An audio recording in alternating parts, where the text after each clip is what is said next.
the moment this is my oldest son's bedroom, but originally, years ago, this would have been the front room. And then we used it as a lounge room after my grandparents died, because this actually was used as their bedroom at one point just before they died.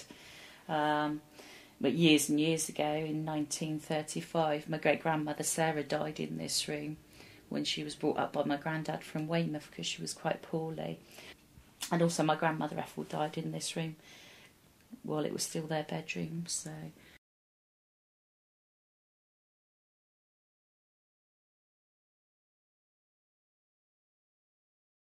This is the master bedroom. This is actually part of an extension that I built for my dad when he was dying. I paid out to have this part of the extension built so that he could have like a bed sitting room, really, so that he wouldn't just be sitting in bed all the time.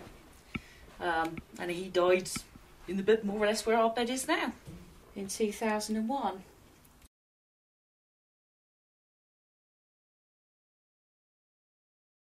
This would be the room where Auntie Betty died in the 1940s, and she was working in a local laundry, and unfortunately she picked up TB from dirty sheets and things like that she was working with. And although they did send her off to a sanatorium in Bournemouth, there wasn't anything that they could do for us, and Nan brought her home, and you know, she died in this little room really.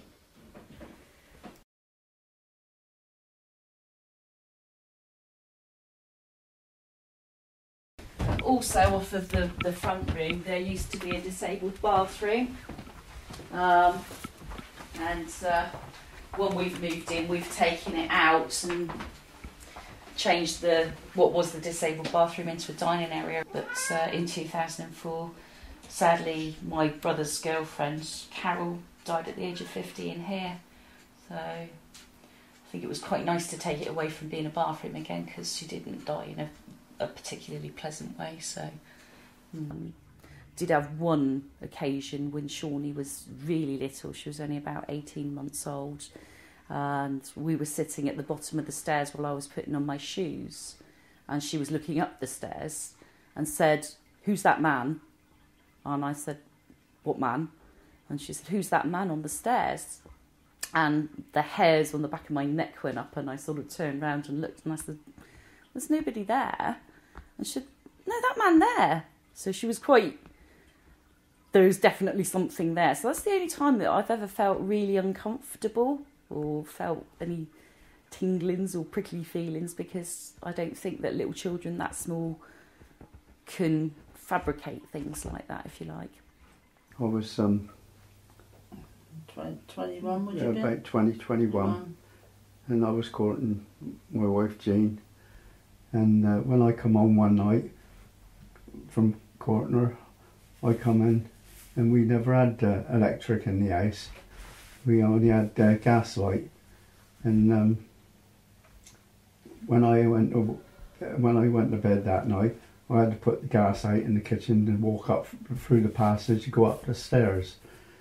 And when I opened the door to go down the passage, and right in front of the front door was my granny, Sarah Moore, and I never seen her before, you know, because she died before I was born, or when I was young, I can't remember.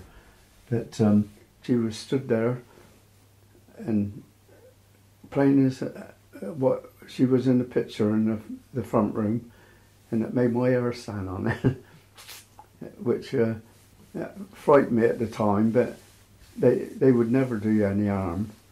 And anyway, I had to walk down the passage and go upstairs, and she just disappeared, you know. And that was my granny, and Granny Sarah Moore.